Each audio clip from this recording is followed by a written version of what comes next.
Hello and welcome to another episode of the Magic Arena Run. Today we're going to take a quick look at the stock deck that comes. Actually, this is pretty much the very first stock deck you get to play when you go through the tutorial. Okay, maybe they give you the deck in bits and pieces, but this is pretty much the deck they give you. It's a mono white tactical assault deck. So if it's your first time going through Magic the Gathering Arena, this is what they use to teach you about all the gameplay stuff, like how to attack, how to block, the importance of combat tricks.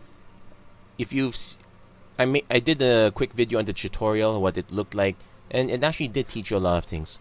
But one thing they never did teach you is deck construction. So let's take a quick look at that and let's see how the deck handles it. So one thing to note is that this deck is quite unique in that it is the one deck that has a lot of arena exclusive cards. So we could go over a few of them, starting with this one, Tactical Advantage. Last time I checked, white does not have white, actually looking here, white does have a combat trick at 1 mana, but okay, this one you see it is +2/+2 gold standard for 1 mana, but it is also very conditional. So this is this is literally combat only, and it's conditional that your creature is actually blocking or blocked in combat. Otherwise, our only other option here would be charge, which is actually not so bad considering that that's one direction we can take the white deck in. And let's see what else do we have in that one. And we actually have the much better Moment of Triumph. So since we're probably going to translate this deck into an arena deck afterwards, basically when we upgrade, this is probably one of the first few things we would change. I suppose I could change it now, but I'm probably gonna use this video as a lesson on why some cards are not as good as others. Well, obviously based on the paper, on text alone, you would say, oh, Moment of Triumph is clearly much better. You can cast it anytime. Well, but then again, for someone who hasn't seen this card, like who hasn't seen Moment of Triumph, quite possible, since most people getting into Magic now would be entering with Dominaria and Core 19. They might have skipped Ixalan. They'll probably say, well, it's not so bad. Blocked. You kind of want the +2/+2 when it's blocking or blocked anyway, right? Not exactly. So this is one arena exclusive that will definitely get replaced with Moment of Triumph. So we got a few other things that over here. We have from Core 19, Daybreak Chaplain, 1/3 for 2 mana with lifelink. I believe I just recently saw the nickname video from Loading Ready Run. They just call this what? Child of Bright. Very plausible actually, not bad. And we have the exact flip opposite, Oresco Swiftclaw at 3/1. No lifelink, that would be way too broken, but it illustrates the idea that white gets very efficient, cheap creatures. So, and the normal standard here is, well, 3/1 vanilla standard already in itself. There are 3/1s for 2 mana with abilities, and there are also, but it's usually mostly 2/2s with abilities. I think the most well-known one here would be, okay, skip that. It's in. Oh, I don't have Knight of Grace. Hold on.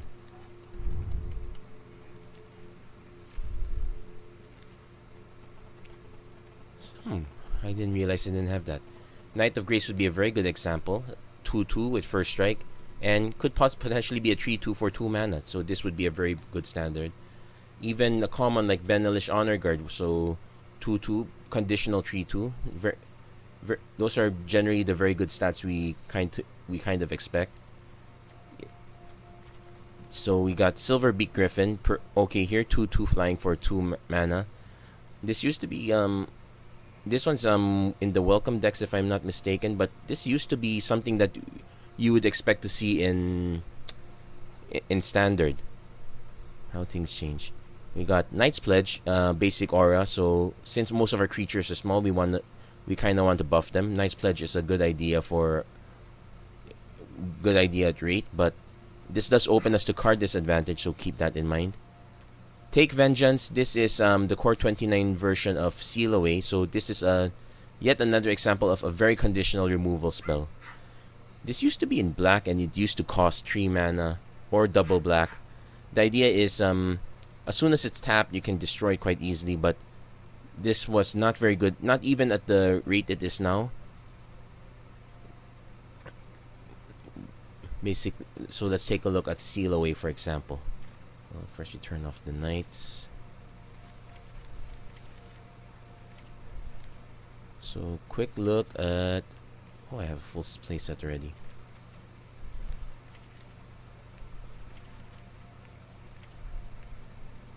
Okay, so take a look at Seal Away.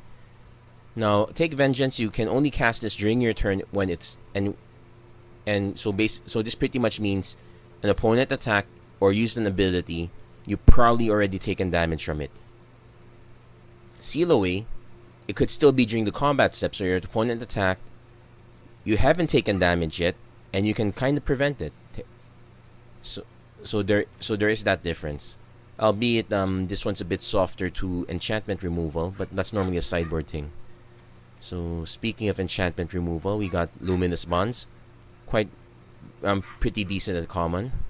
Pegasus Courser, this one's actually quite good considering we have a lot of Swift Claws, but we also have a lot of flying creatures also. Okay, maybe not. We also have Loxodon Linebreaker. This is a decent common. Starcrowned Stag, this one's actually a very good... This is actually kind of the glue of this deck in a sense, because you want to bring down a lot of creatures. This one is the epitome of what we call a curve deck. You want to play something at 2, want to play something at 3, you want to play something at 4. What you play at 3 will eventually help out what you played at 2 that gets obsolete, or another thing you played at 3. What you played at 4 will help what you played at 2 and play at 3 get true. So these are... It's like the next creature you play helps out your previous creatures. Then we have a decent rare here, Leonin War Leader, 4 mana. Comes with his own army in a can. When it attacks, again on its own it's quite decent, but even benefits from Pegasus Courser and Starcrowned Stag to a certain extent. Now this is probably where the deck goes weird. You want to have high casting cost creatures much late, not at this high amount. Like a single Herald of Fate, this one's okay. Serra Angel, this is pretty much what you want on your top end. Basically, both of these guys. And actually, this does illustrate that if you manage to get a copy of Lyra Dawnbringer, you could make an Angels deck. Basically, basic control in the early game, start dumping Angels in the late game. Some food for thought. Spiritual Guardian, this one's a decent example of life gain, where normally a life gain spell on its own, like say Revitalize, not so great. This one admittedly does give you a card. It's kind of like Renewed Fate in Amonkhet. You usually cycle it away. You get just to get a little less life. Normally you don't like the pure life gain option. You don't want to spend a full card on just life gain alone unless it's really insane number. But having life gain tacked on the bodies is pretty okay. Confront, so that's another arena exclusive alongside Confront the Assault. Now token generators, this one's okay. It's a good surprise tactic at instant. Can keep you alive if your opponent tries to go Alpha Strike with flyers and whatnot. But 5 mana, and you can only cast this if you're under attack. This one's again another very conditional spell, so a bit of a stretch. Angelic Reward, 5 mana, 3/3 and flying. I'm trying to remember, didn't this used to be cheaper as a different card back in the past? Well, this one's yet another arena exclusive, probably one of the first cards to go. Then this is an arena exclusive. I would be sad to see go. Inspiring Commander, sure, 6 mana for 1/4 is not great, but whenever another creature with power 2 or less enters the battlefield under your control, gain life and draw a card. And our current our current analog in standard is Mentor of the Meek. Let's see. Do I have a yeah? I have a copy of him. Where same effect, but you do have to pay mana. It just draws you a card, no life gain, but it is a lot. He is a lot cheaper to cast, so a lot of token strategies will revolve around Mentor of the Meek. Inspiring Commander is kind of okay, so not too bad an idea. Now, okay, then we have Sarah's Guardian over here. This one's from the Welcome Planeswalker deck, I think. So 6 mana, 5/5 flying, vigilance. Other creatures you have control with vigilance. Basically a slightly larger version of Sarah Angel. Now, if you remember the mono green deck, it had your other creatures you control have trample. Other creatures you control have vigilance. Not so great, but it's not useless. And we have speaking of useless, we have Meteor Golem. I've yet to cast Meteor Golem successfully. And we finally have a decent. It's a shame this rare never saw play during Ixalan.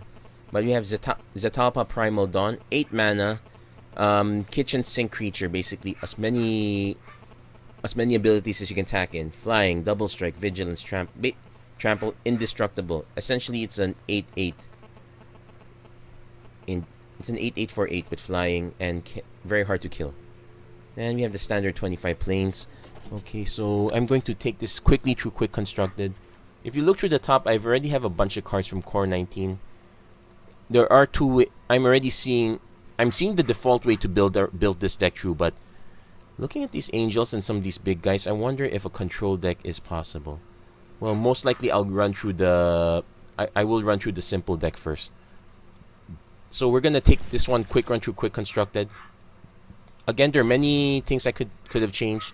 I could easily drop some of the exclusives, but I'm gonna use this as a quick example of why very conditional cards are not great.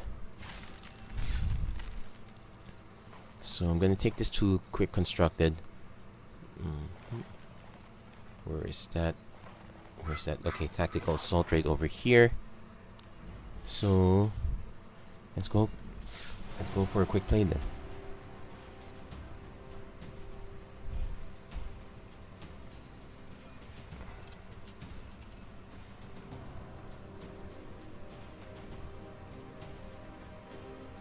So probably go through some of the games pretty quickly.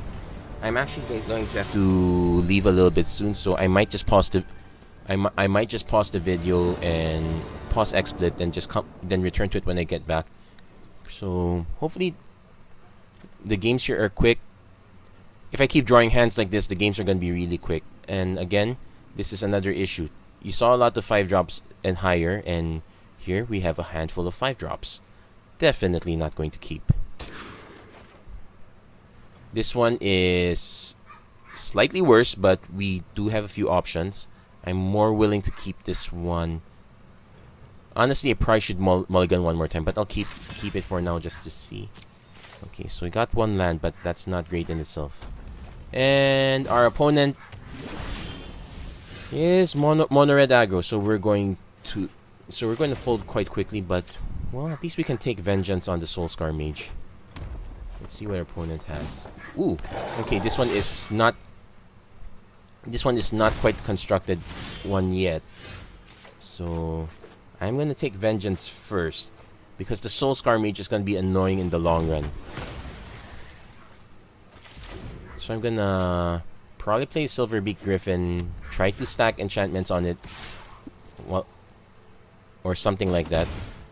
Opponent seems to be a bit stuck in mana, but well, so am I. So, and this creature is probably not gonna last.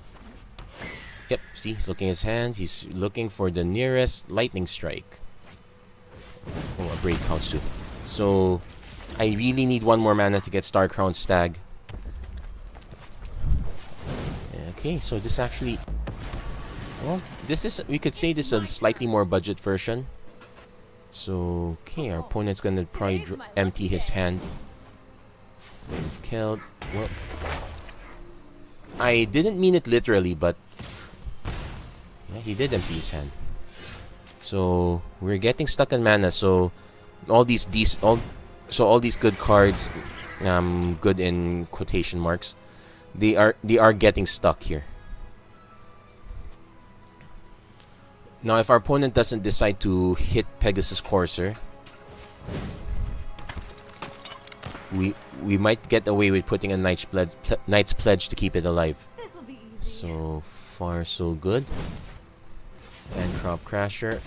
Our opponent's going for the throat here. So definitely not going to be able... I can block, but probably not a good idea. Now we have an issue here. My first... As much as I want to remove these guys, it opens up to a -3 from Chandra. And actually, no, that doesn't matter anyway, because next turn is that much damage +2, so she can hit for 6. Knight's Pledge is not going to save it. Okay, Luminous Bonds on... Carry Zev. That one's going to be more annoying, because I'm... So, let's take down Chandra 1. Probably not going to do much. And... So she can effectively take out our bigger creatures. Well, or take control, and wow. Okay, this is probably a very good use of Flame of Keld. I am impressed. And take damage. We're gonna go down 3, 4, 5. And probably gonna make Flame Blade Adept. So, as you can see, White tries to win. White is into that mini game, but I'm trying to drop creatures. But if you top load your deck that badly, with a lot of 5-drops, you're not gonna win that way. So my friend is supposed to be ready in about 20 minutes. With the way things are going, I'm pretty sure this video is gonna will probably end in 20 minutes. Well, maybe not too badly. I did win a few games with this on the free play format. Maybe I could adjust the video so that I take a deck, test it out a bit on free play on video, then push it through a quick constructed or competitive constructed queue. That's a possible idea we could do. Still speaking of ideas, we're still waiting for our opponent to have an idea. Okay, I think he kept. So here we have a good turn 2 play into a turn 3 blocker, into a card that is going to take a while. So, but I'm going to keep this first. What are the odds that we're going to see yet another red? Okay. Well, not that great either, but well, maybe not too. So basically what happens is we're not going to have blockers in time. This is a good way to start a control deck though.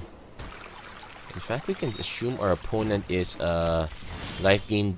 At this point, it's looking like a life gain deck that revolves around payoffs like Ajani's Pridemate. There might be some black here because I know that there's some decent payoffs in black. So that's a decent payoff.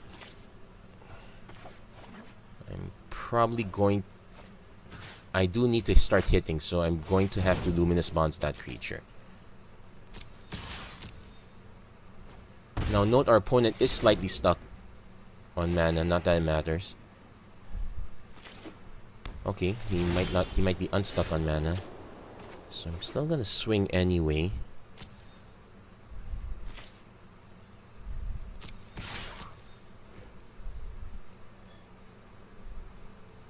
So this is actually a very interesting life gain deck. Now I probably want Star Crown Stag first, because our opponent is probably set up to play another creature, so we do need to start preparing for blocks and whatnot.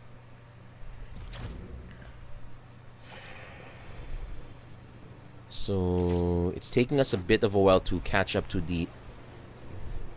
So he's probably gonna play a creature, or okay, he's looking at my creature, so it's cast out. Nice interdiction. So this is really a pure life gain deck. So I take it back. I might be here for quite a while. So yet another life gain. So right now, this seems to be a losing battle. Thankfully, our opponent's starting to run out of cards, but we do need to start having... We do need to draw at least one more mana. Preferably two. Excellence Binding on War Leader. Okay, that was kind of expected. So... Okay, we did draw our mana. I am gonna play Herald of Fate... I am gonna play Herald of Fate first. So thankfully we're slightly more threat heavy. Now this is a very good lesson. I was mentioning earlier that life gain on its own is not great. This is... So there are a lot of decent cards, but he's not drawing the payoffs. Basically, he's got a lot of... One part he's missing... Well, he did get one piece of the other part of the payoff. He's just not drawing into the rest. So...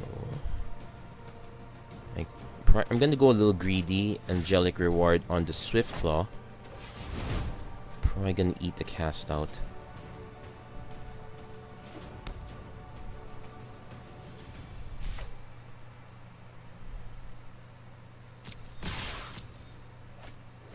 Just cast out or seal. Well, if there was a seal away, he would have cast it earlier.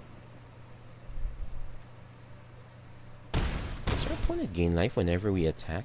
Oh no, I gain life. Sorry. So, at this point, our opponent is looking for his pieces. A Cleansing Nova would be disastrous for us. Okay, Fumigate. There's that.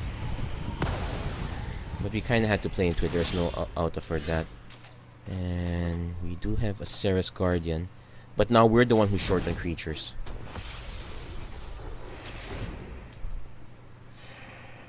And we're yet to see our opponent actually play a win condition, so this might be very annoying. Well, if there's one nice thing about this one is that even if our opponent knocks this out with enchantment like his earlier Pious Interdiction, we will still get a bit of... Okay. So he's gonna start getting tokens. We're going to have to... So it's at the end of each end step. So if I play a creature, he gains life. So I have to take out his tokens. So I'm gonna play Luminous Bonds on the token because that's indestructible. Gonna go into combat, going to attack. So we've seen this get end play. So I cannot. So I have to actually wait for... So I have to actually wait before I can drop another creature. I cannot play Oresco Swiftclaw now. That will only trigger Authority.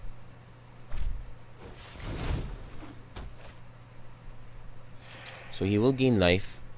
If he's greedy, he will attack. Okay, he's playing it very smart. He's not going to attack.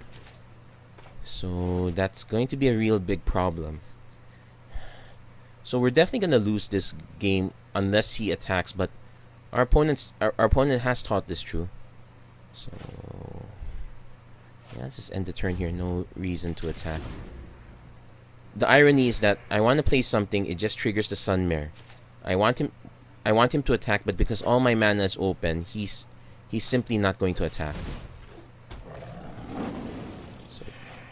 Yet. So he's finally got his engine running. Again, that's the issue with this kind of conditional removal. I would have been better served with cast out or...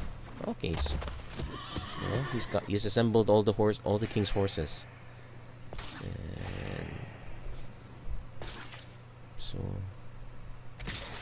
And I'm not gonna even get the moral victory of killing this Crested Sunmare. So yeah, well, okay. You know what? I'm just gonna cast everything. Then just greet him good game. Let's just make his creatures as big as possible.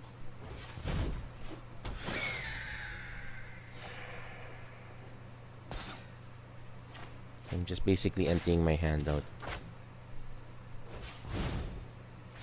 Okay. Yep. So I'm gonna concede at this point. I think the bug's broken. I think the bug's already out at this point. So, yep, another game lost. But again, I came into this game knowing this was going to happen. Mono white life gain. That is pretty much what we're going to be aiming for with our green white deck coming soon. I will do one more video with the Dimir manipulation deck before we bring that to a close. I might have figured out close some of the loopholes already by then.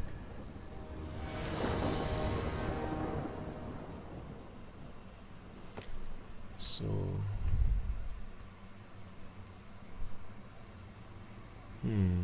so we're gonna actually need to do a little work. Yeah, and I haven't even turned on decks. Haven't even turned on deck stats. Hold on a second there. Yeah, probably should I'll copy the deck over later, which might be interesting considering I wonder how the software is gonna interpret the arena only cards.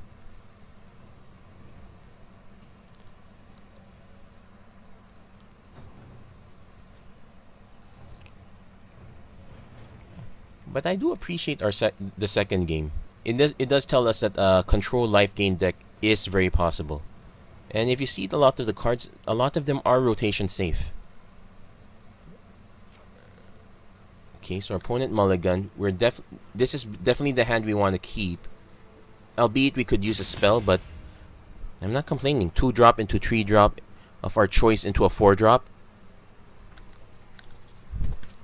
We might sneak one game out of this. Let's see.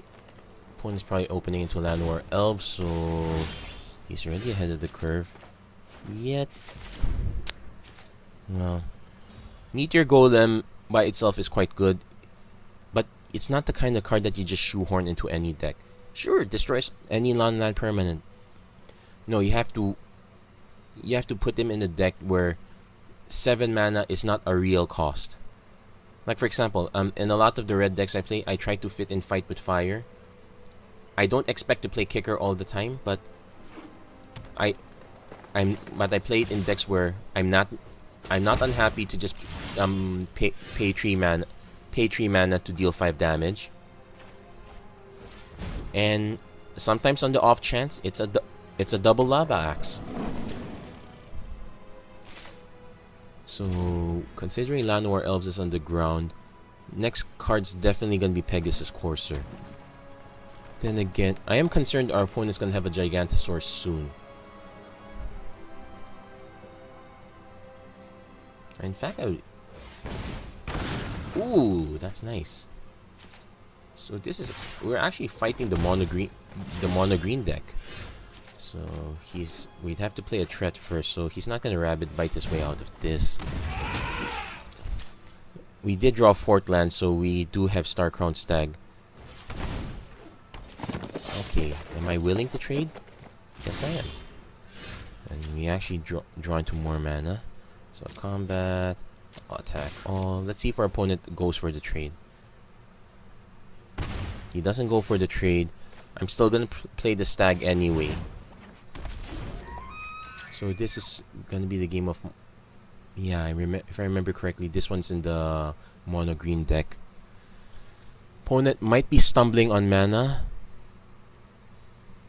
but he should still have plenty of, okay, he didn't stumble on mana. Is there a Gigantosaurus? Show me Gigantosaurus. Actually, no, please don't show me Gigantosaurus. I will get 1 attack true. Oh no, Vigilant Balot. Just as annoying. So we are in a bit of a race. He's going to swing with the Courser. I'm not going to block it because I'm going to swing in for 6. Then prep the Serra Angel. I'll take 5 next turn.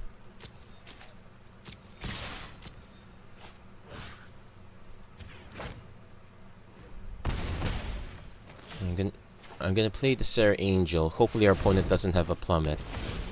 Unfortunately, I know the main deck's Plummet. So we could be taking, we'll be taking 5 at best, 9 at worst. So to confront the assault's gonna be, so it's gonna hinge on the usefulness of confront the assault. Again, this is conditional. We were expecting this.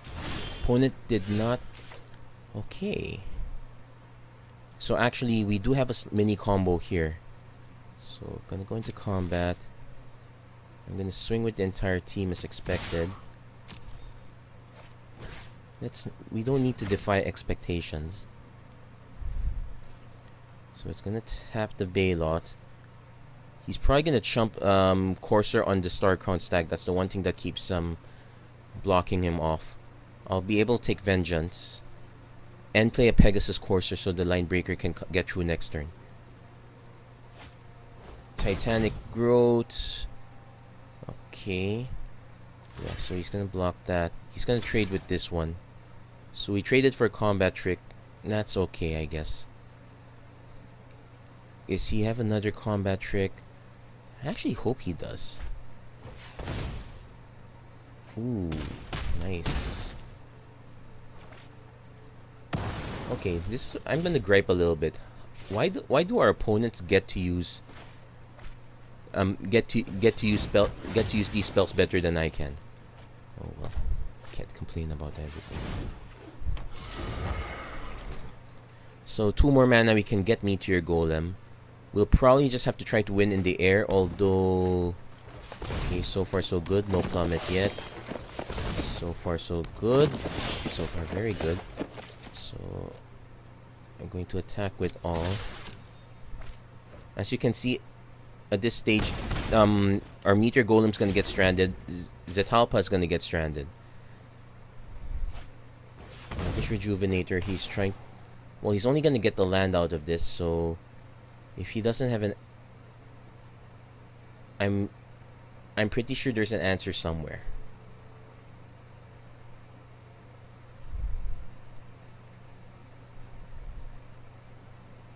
Okay, his opponent's taking his time with Elvish Rejuvenator. If this is the mono green deck, it's basically a binary decisions, either yes or no.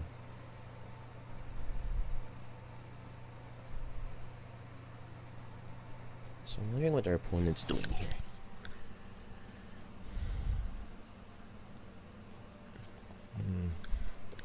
I might actually be able to change clothes change into clothes for going out while our opponent is thinking.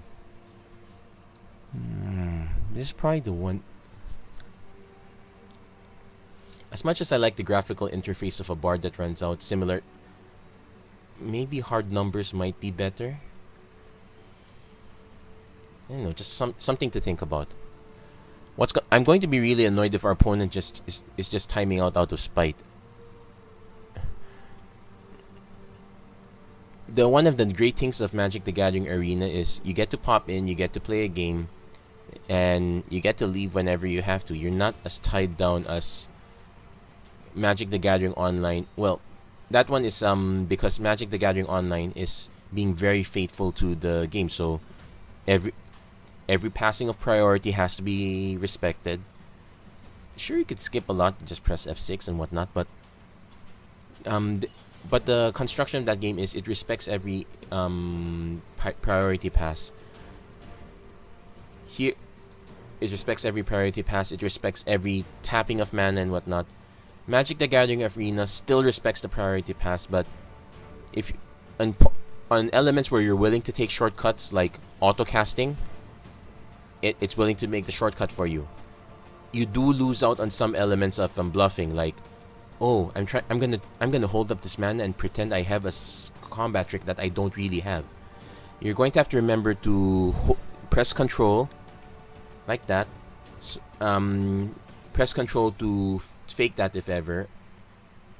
Or you can just be in a country like mine where the internet is not so great, and hopefully the lag will fake it out for you. That might be one way to do it. As it is, I'm also considering I might want to put I'm thinking about getting either one of the old webcams I have to work, or get one of the old digital cameras I have and try to make that work as a... Okay, opponent just flat out left.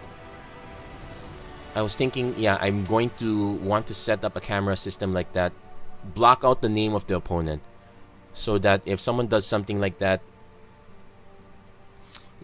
it's not gonna shame him in front of all 11 of my viewers. So okay, so I still have one more game. I'm gonna take a quick pause for a second. So I'm gonna take a quick pause for a second. This is gonna be a bit jarring. So okay, I got back. Actually, it was it was a wonderful night. I'm just basically dinner and drinks, and without further ado, we're going to see if that pick me up is gonna pick up our game, or if it's gonna be like how do I say this? Something nice to weather what's possibly gonna be a big loss. Now, the one thing I would like to emphasize is that at least in these games, even if we do lose, we still learn something. That's especially true when we are taking these starter decks out for a spin. So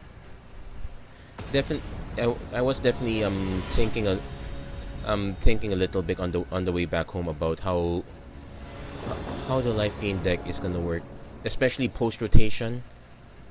Though honestly, all the payoffs seem to be in Amonkhet, so that might not quite happen. Okay, so I'm gonna keep this hand, though. Swift Claw into a Knight's Pledge is probably not the best play, especially if our opponent has any sort of removal. So, but we do have a 2-drop. Hopefully we can draw into few more drops. And our opponent might be a bit slow, so we're gonna go for this one. Okay, white blue generally indicates, but it's not always slow.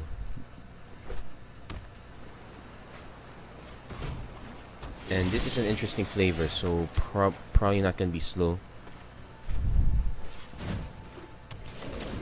We might be soft to removal though, so we're gonna have to be a bit careful.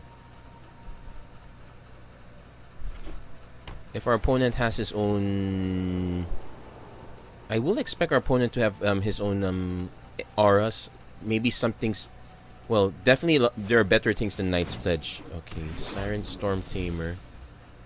Somehow this feels like a Curious Obsession deck. Okay, so for those who are not familiar, it's a 1 blue mana aura. Gives the creature +1/+1, and when the creature deals damage, you get how do you say this?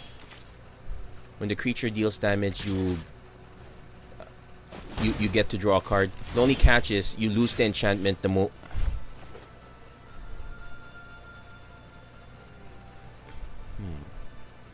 Interesting enough. I'm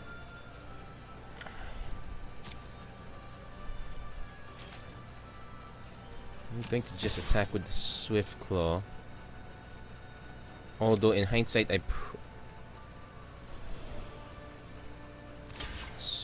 okay, he didn't double block, so I am going to cast Tactical Advantage.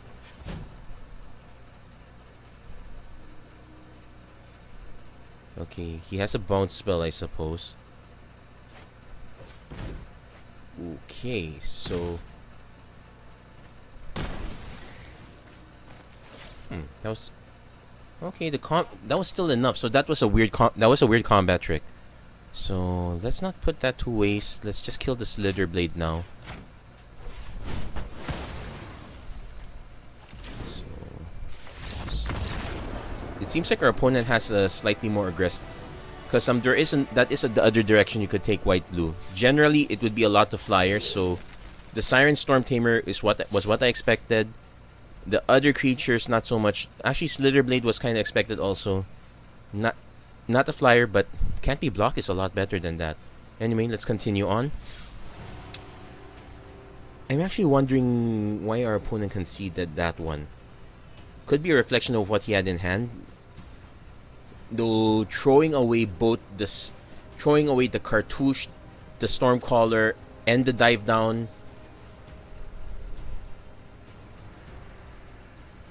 Yeah, that one. Well, to be fair, it's math. As I would always say whenever I goof off, math is hard. Well, especially when you're playing a game, there's a lot of constantly moving math, and I hear criticisms before that. Oh, the math is not so hard, but actually no. It having an onboard trick, for example, like this creature. Oh, this effect gives prevents 1 damage, or this effect gives a creature +1/+1 until end of turn. Having all those small effects, especially if they're on board, your mind actually does start to melt.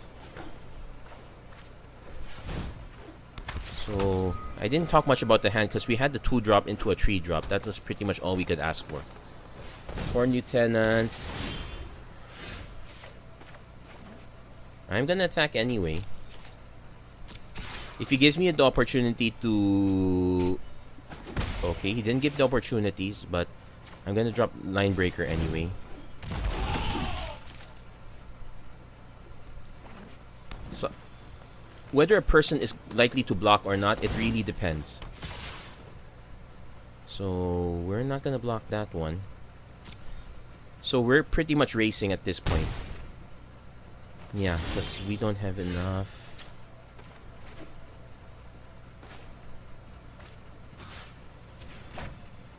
We do have kind of enough to race at this point, so...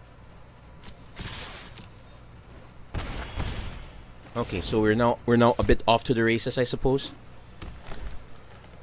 But our opponent's probably gonna beat us in that race. And Rabbit Bite, yikes. We are really gonna be looking for what do you call this? Takedown.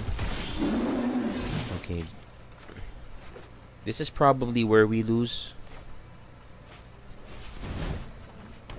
So I have to offer the trade at this point. Now note, it is very possible for us to lose out of nowhere. Maybe not. Our opponent was willing to trade. So double Titanic Growth will kill us. But I'm not. So, but that was a bit unlikely. So I'm basically gonna be playing a Pegasus Courser to throw in front. Opponent's dumping Llanowar Elves like there's no tomorrow. So I'm gonna play the Courser. I'm gonna play the Knight's Pledge on the Herald of Fate. So we are kind of racing at this point. The life gain is gonna help, but here, see, this is a case where tactical advantage is not gonna do us any good, and our opponent's gonna gain life as well. So okay, 6, 7. You know what? No blocks. I'm gonna take the damage for now. Okay, we have a blocker. So I'm only gonna attack with Herald just in case, and I'm also going to ignore. I'm gonna ignore the Planeswalker. I'm probably gonna lose before the +12 becomes relevant.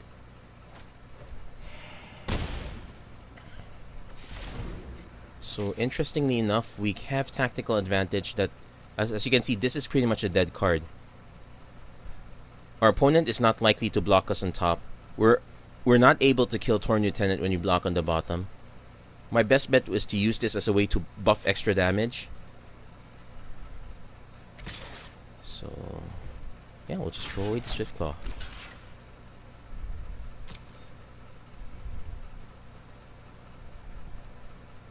And see, tactical advantage was not advantageous in that case. Our opponent will get up to... Wait, where did the rest go? Into your hand. Okay, so he drew a card. He's played Bestiary. He's playing Druid of the Cowl. But he doesn't have a block. But he does... Wait. No, he didn't have it. And I'm sitting on these two... Does he have a fog effect? We'll see. No, he didn't. Okay, so we managed to squeak that one out a bit. So we're actually catching up on this deck. So we're seeing the elements of the deck that actually work. Okay, that's not bad. We're seeing the parts of the deck that work. We've also seen the parts of the deck that don't work. So generally, some of the really conditional high casting cost stuff, the conditional combat effects, they're not quite working that well. So we know how to fix those. I guess I'll make the weenie strategy rotation safe. I'll make the life gains. Unfortunately, can't do that with the life gain strategy. Crested Sunmare is way too good. Okay, speaking of way too good, that's not what this hand is, so I will mulligan this. I got nothing to do. As much as I'd like to have Inspiring Commander, not this early. Opponent has to make his decision as well. Okay, he's probably kept his. We're gonna have to keep this one. At least we got 3-drop, but nothing to write home about. Neither's Meteor Golem. So unless we draw into an Oreskos Swiftclaw or a Daybreak Chaplain, we're not getting much. Llanowar Elves is very key. Yep. Tactical advantage is no advantage to us.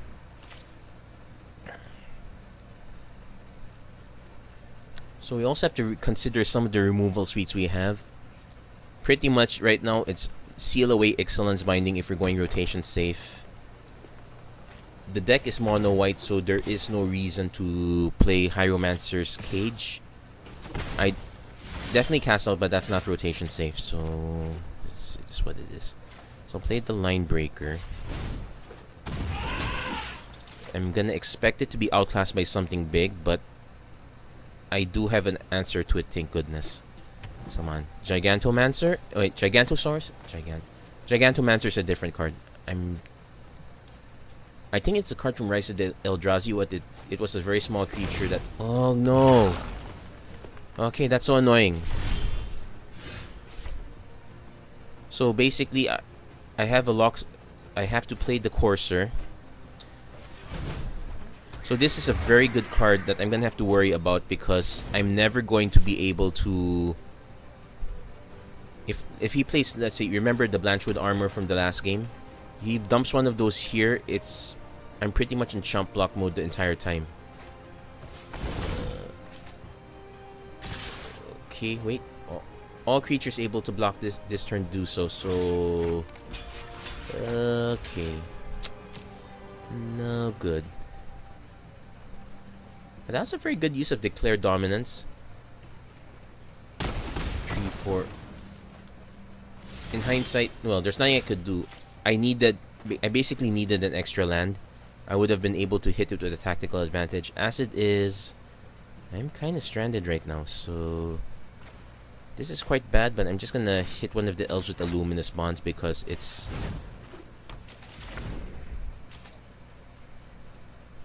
So I definitely need another mana for Serra Angel, but I will expect our opponent to have something like this again.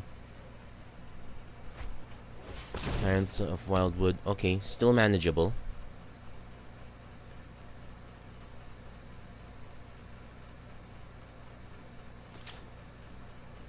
This is one way to build the green deck also. I didn't explore this one, but having a ton of Vine Mares, and a bunch of cheat. Okay. Well, at least I'm only dealing with that now. Now, come on, give me a land. Otherwise, it's all over.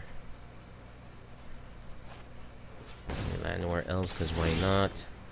Knight's Pledge. No good. So, I'm gonna have to cast another one of these. Like that does squat. Okay, so one more pump spell and it's all over. So, basically, if there's... okay, it's not quite over yet. I'm down to 1. But, actually, no, it's quite over. I don't have a way to block both of them. And, okay, finally drew it. Okay. Let's play the Sir Angel. Good game. Yeah. I didn't get to catch up in time. So, yeah. So I have no way... to block both the Vine Mare and the Llanowar Elves. And, oh look, another Vine Mare. Yeah, this one's very good. And it has pounds too.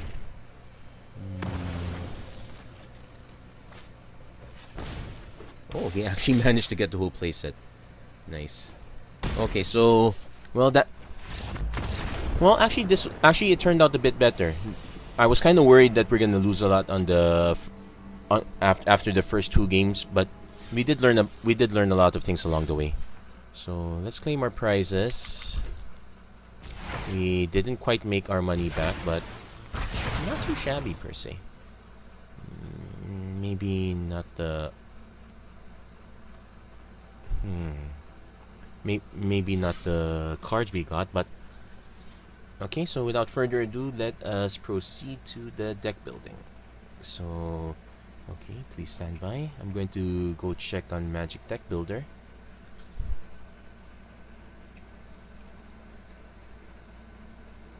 And well, true enough, actually, I was able to import the whole deck as it is. So, this is the Tactical Assault deck.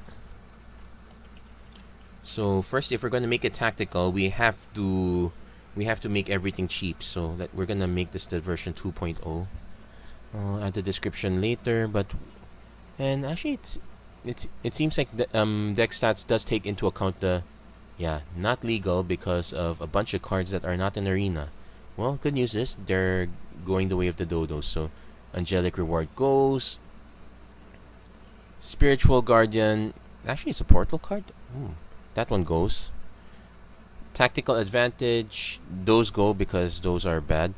Take Vengeance. We'll leave that. Let's remove the Inspiring Commander. That one goes.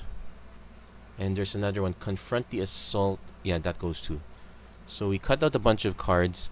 So we're gonna look at it's standard and mono white. So filters. Well, so first let's take out the usual. Meteor Golem goes. So we're looking for really cheap creatures, and we're going to make this. We're gonna make the weenie version rotation safe. So no Kaladesh block, no Aether Revolt block. So that, without further ado. Okay, first things first, we are going to use Moment of Heroism. No, Moment of Triumph. Moment of Heroism is a different card. So we remove the three tactical advantages. We're gonna replace it with this one. We can actually make it a pseudo cat tribe. Well, actually we'll need to remember that because there is some life gain. We can make a tribal deck around that. So let's add a Johnny's Pride Mate. 2/2. We will play around the life gain. And let's see. Let's drop some of the questionable cards. So Herald of Fate can stay, I guess. We'll drop the Knight's Pledge. We'll drop the Loxodon Linebreaker. We'll keep the Leonin War Leader. We'll drop the Luminous Bonds. Okay. We'll drop the Sarah Angels. Silver Beak Griffin. I guess we can leave that for now. Star Crown Stag. We can probably too many copies. We'll probably just drop it down to 2. Okay. Take Vengeance. We'll drop that. So okay, we're gonna look at a bunch of stuff. So, well, it is a mono white deck, and we can sneak a copy of Ajani here. Why not? So let's see. So we got a slight life gain team, so we'll bump up the Ajani's Pride Mate. So other good. So we're looking for creatures that are good on the cheap end. So okay, so let's take a look at, for example, Dauntless Bodyguard. I almost said Dauntless Escort. That was a different card. So 2/1 for 1, but can can basically sacrifice itself to give a creature chosen earlier indestructible until end of turn. So we'll consider that one. Let's put 3 copies in for now. We can, speaking of that, we can also put the Sky Marcher Aspirant. So another 2/1 that can have flying. So let's put that in for now. So basically what this deck is gonna do is take advantage of its cheap casting costs. With that said, we're definitely putting Mentor of the Meek in. So just 2 copies. We keep the War Leader, the Herald of Fate, and the Sarah. Okay, we drop the Sarah Angels.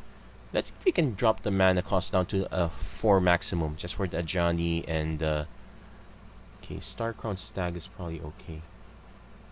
Let's see what are.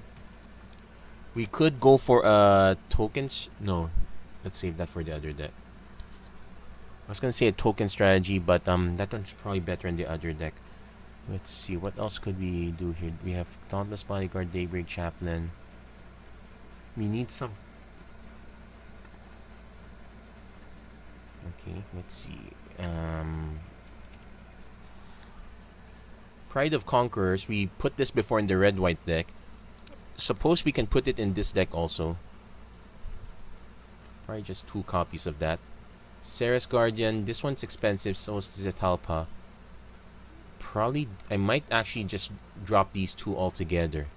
Again, if we're going for the low end, let's stick to the low end. I guess you could put the second War Leader. So now let's take a look at the Pegasus Courser. I think we can do better than that. Oresco Swiftclaw, we'll leave that in there for now. Those are very easily replaceable, I suppose. So let's see if there are any other life gain effects. Okay.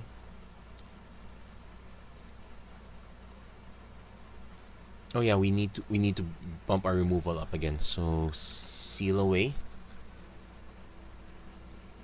Probably 2 copies here. 2 copies in the sideboard. Ixalan's Binding. Same thing. We'll do 2 here, 2 in the sideboard. So maybe so we got a bunch of creature base. So let's also add the Legion's Landing. It's a way to generate creatures. Just 1 copy. Basically, if it's rare and legendary, we'll see how many. You can add more if you can. I'd probably swap out the Swift Claws if ever. So let's take a look through some of the other choices we have. Anoint Your Priest is gonna go in the other version. Okay, Aviary Mechanic. No, actually that would have been okay. Benelish Marshal, it is a way to pump, and this one is somewhat better compared to the Radiant Destiny. So 2 copies of that. Let's drop the Oresco Swiftclaw for now. So we do want. So we're still looking for cheap creatures or decent removal.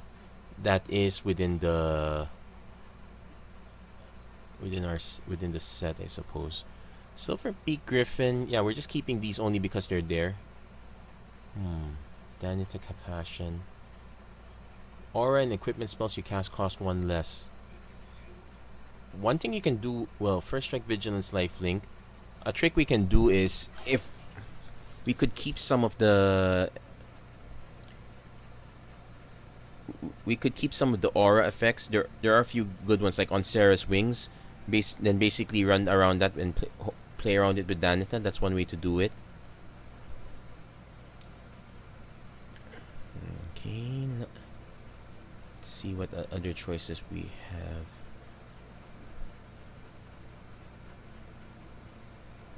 Okay.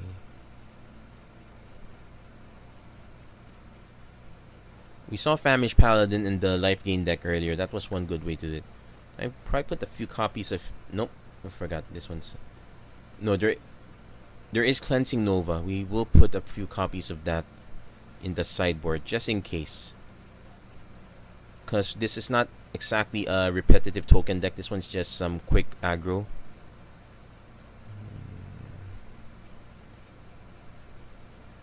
Grace Herald of Fate.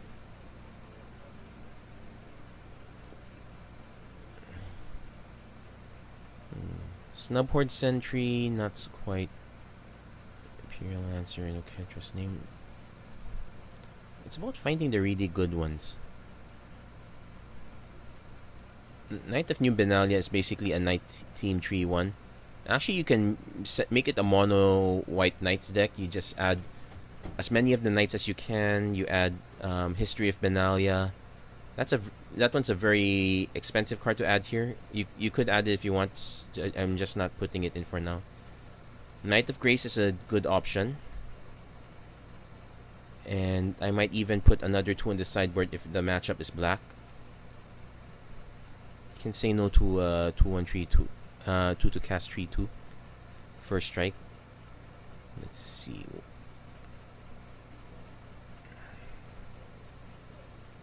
If we're gonna, let's put one expensive creature. Let's drop the Starcrown Stag. Nothing wrong with a single copy of Lyra to play around. Marvin Fane, unfortunately, depends on vampires. We don't have that many, so we're not gonna go around with that one. Martyr of Dusk is another decent common option. Because think of it, the deck is, a lot of our early drops are very soft to removal, so having something that, well, Magma Spray is gonna leave eventually, so Martyr of Dusk might not be such a bad idea. Let's put a few in the sideboard for now. Mighty Leap. Militia Bugler, let's see. Creature card with power 2 or less, so not these. This one counts. This one counts. This one counts. This one doesn't count. This one counts. This one. So we have plenty of options. So Militia Bugler is not bad. So we'll put 2 of those here.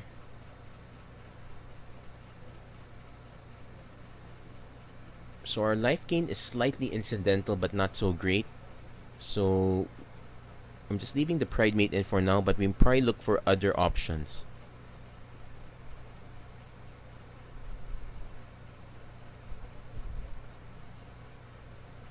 What does Paladin of Atonement do? Oh, I know it's a rare. Okay, it gets bigger if you lose life. Probably not this deck.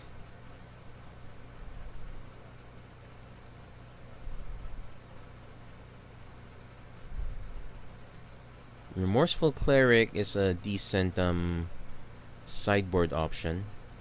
Let's put 1, 2. Okay, Revoke Privileges, Restoration Specialist.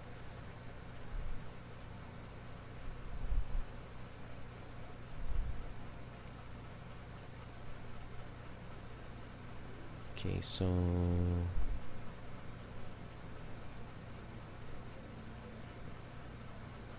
that's Skyblade Legion 1-3 flying. No, I'd rather have the Chaplain at this point. Okay, so all in all, we don't have that. So not that many on the very cheap end. Okay, let's adjust the deck.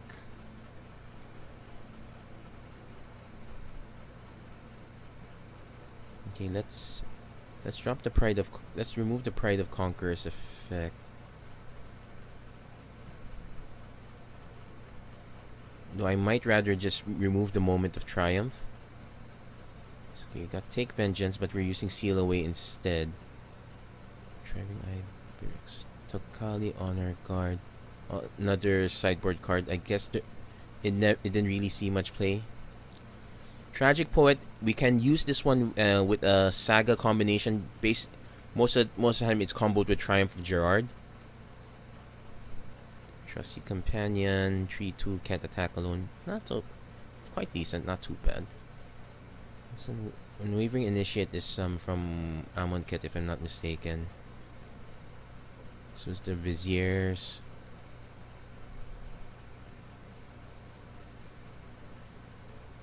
Okay, so we'll make. So I guess we can put Pride of Conquerors in. No, you know what? Let's just add another Militia Bugler. Basically, we use this to tutor into some of our other creatures.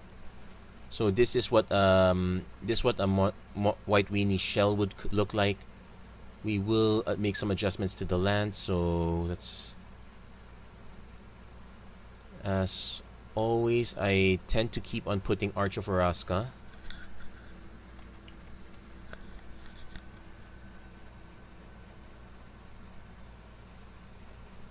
And we can also put the... What's this called? Monument? No, not Monument. Though we will use one of the we will use Ogretta's Monument in the other deck. Something, is it Memorial to is it Memorial, is Memorial to Glory the white one? Yeah. We will put a few copies of Memorial to Glory. And then we'll fill out the sideboard with Invoke the Divine. Guess 3 copies might be enough. Wait, Martyr of Dusk.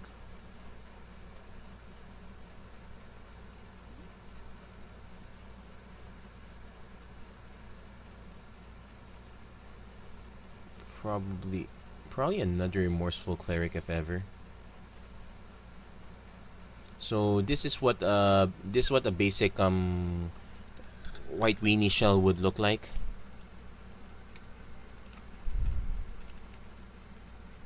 So we're gonna save this one. Okay, so let's analyze the deck and we'll do a quick save. So okay, so definitely legal and standard. So you can see our curve is pretty much 1, 2, 3, 4, single copy of 5. What's this one? Oh, it's just Lyra Dawnbringer. So nothing too obscenely big. Everything can be cast early. So in fact, we can actually go down to 24 lands. So we'll do just that, and we will. Let's take a look at our curve. So we could add another 2. I think adding another 2-drop might be might be reasonable. So let's see. I'm gonna. Okay, I could move. I don't like the idea of getting another of this ones because this one's from the welcome. I'll move one of the Knight of Graces up here. Then for the sideboard, we will add.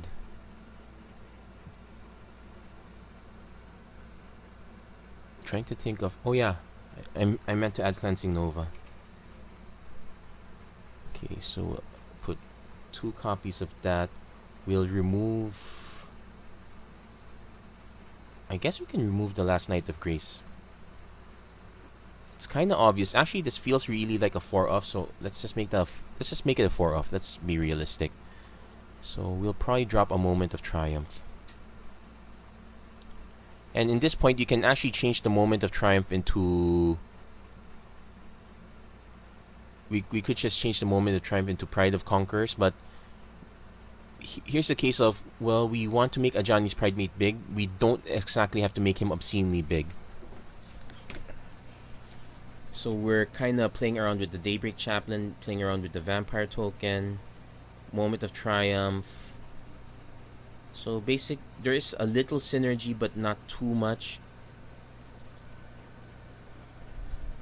I suppose if you wanted more synergy, we can substitute the Daybreak Chaplain with Bishop Soldier. At least it's a 2/2 for 2.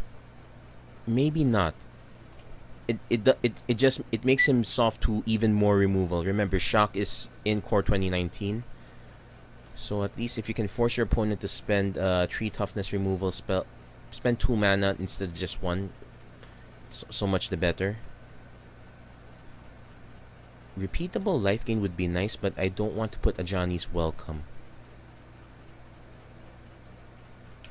Because we saw that it helped when the engine got going in the end, but it didn't help that much. Actually, Fountain of Renewal was a better strategy. In fact, one could just put okay, so actually what we could do, since I'm trying to think of, the only matchup I can think of here is against Goblin Chain Whirler. That's about it. So okay, so Martyr of Dusk. The Remorseful Cleric is a rare and it's a bit how much does it bump up the price? So let's look at the overview. Well, it did multiply it by 10 times. So it doesn't tell us the price from here, unfortunately. So, but I have a feeling it's quite pricey.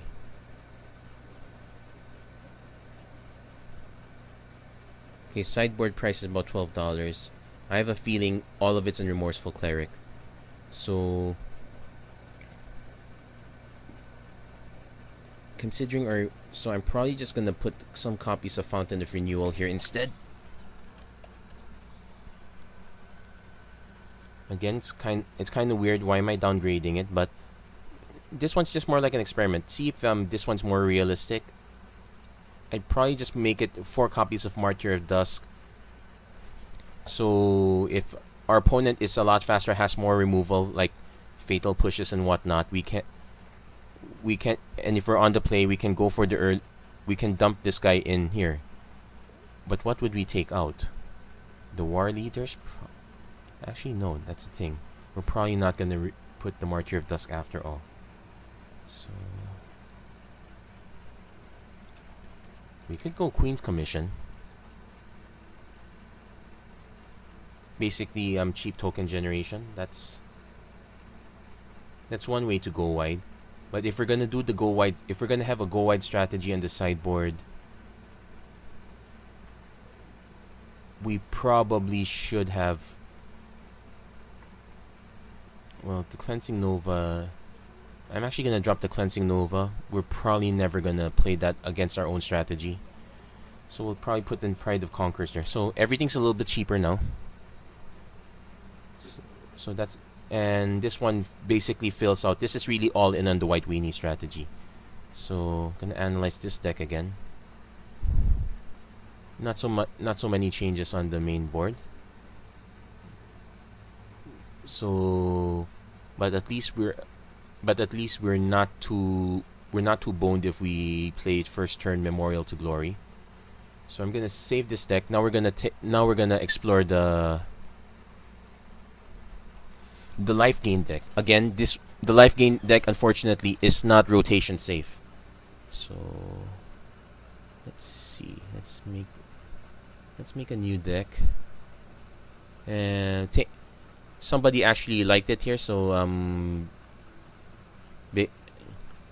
big shout out to Tessis Lol. If you can give me any feedback on how this deck did. Actually, it's interesting. The deck turned out to be really cheap. Yeah, because I dropped all the really expensive stuff. Deck turned out to be quite cheap for the in the interim. If you can give me information of how this deck is doing, please let me know. So okay, let's make a. Okay, so let's make a new deck. So we're gonna revisit. So we're gonna go look at the Tactical Assault again. Let's see. Hopefully that. Yep. Okay. So again, we're gonna drop a lot of the. We're gonna drop the cards that don't belong. We'll drop Setap. Let's leave Setapla there for now. But we'll drop Meteor Golem. We'll drop Inspiring Commander because that doesn't belong. What are? There is another card that didn't belong. Spiritual Guardian. Yeah, there you go. We'll drop those. Now we're gonna. So our package here is gonna be more on life gain. So it's also gonna be a bit on token builds. So first, Anointed Procession. If you watch my last video, I did finally get a play set, but I'm gonna stick with 2 copies for now. And then we're gonna add Oketra's Monument because we're going to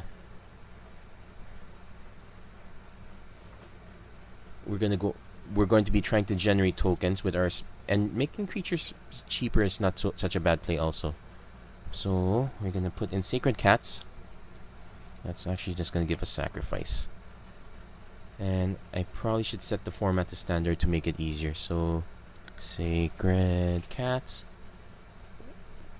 4 copies. We probably should drop the Sarah Angel, Sarah's Guardian, Silverbeak Griffin, Starcrown Stag, Take Vengeance, Luminous Bonds. Yeah, we're basically stripping this deck clean. Leave the Herald of Fate. Leave this one. We're gonna add Anointer Priest.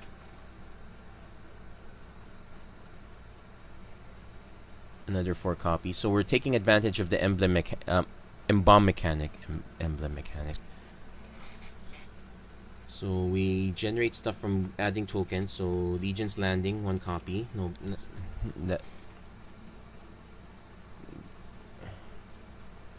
Okay, 1 copy of Legion's Landing. We'll add a few. We can add some Queen's Commissions, but that's probably gonna be sideboarded out. Let's put 3 copies. We definitely want Benelish Marshal.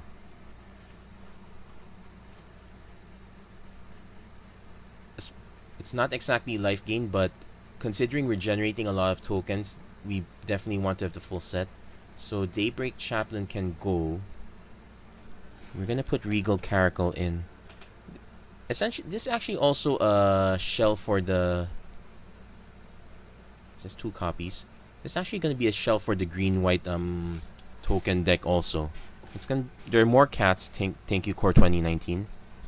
So we probably can drop the Pegasus Courser.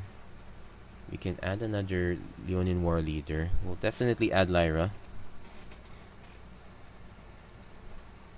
We could add Danita, but what aura are we willing to... We saw Pyrus Interdiction. That was an interesting aura to add. But let's add our payoff package. Basically not so much, just 2 copies of Crested Sunmare. I won't put a Johnny in. Let's take a look at the Johnny here. I will put the Pride Mate because that is a payoff. The Adversary of Tyrants. Let's see. It allows us to buy back a creature. Speaking of creatures, Mentor of the Meek will fit. Yeah, sure. Let's try to fit it in. 1 copy. The Herald of Fate probably should stay. Zetapla probably should go. So let's see. The Ketras Monument might. So take note also, this is really all in the combo. I've filled up the whole deck. Not a single bit of removal. That probably is a mistake in its own right. So I'm actually going to drop down the Leonin War Leader by 1. Let's go back to its original count. Oh yeah, Oresco Swiftclaw can go. So we need to add some removals. So Seal Away. Again, same thing. 2 copies main, 2 copies sideboard. Excellence Binding, same things. 2 copies main, 2 copies sideboard.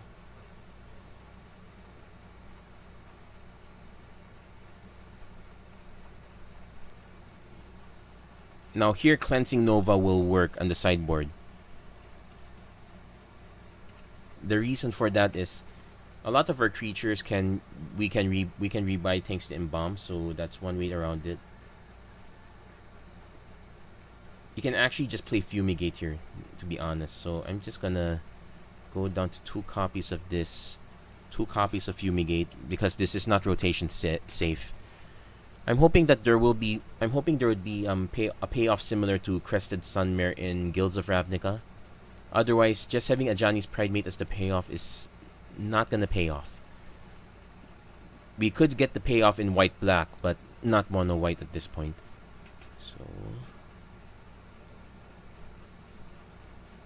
So basically, this is this is more go wide. This is more tokens. In fact, you can say this is more white weenie than the other one.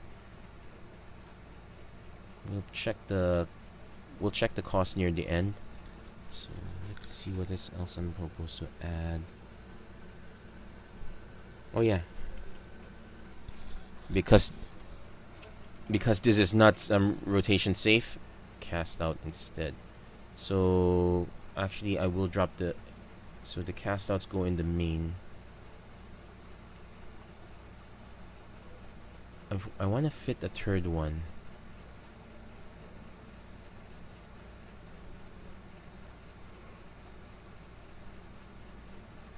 I might actually just... Okay, Trust Monument. I might actually just drop it down to 1 copy.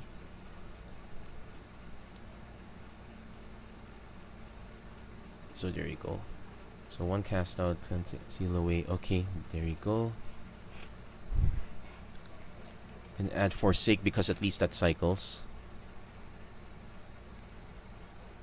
And... What? I don't want to... I don't want to go all in with cards like Renewed Fate and whatnot.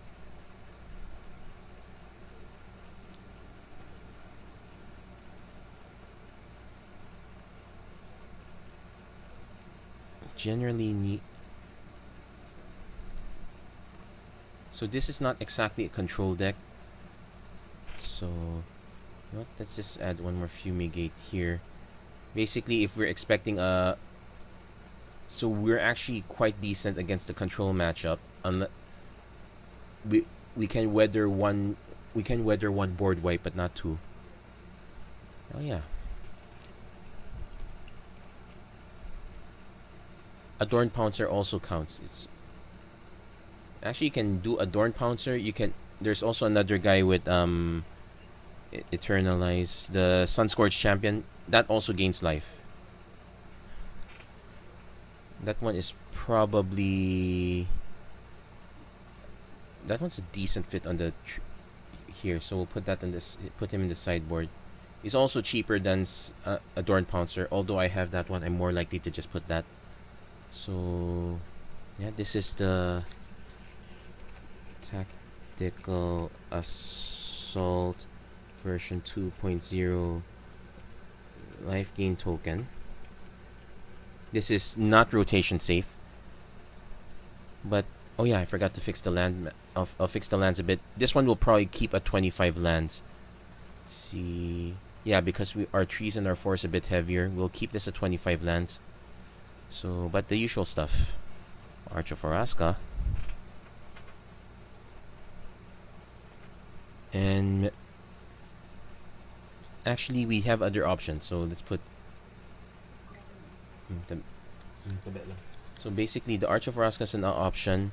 Memorial to Glory we put in there because it fit the tokens bit. We can also kind of put.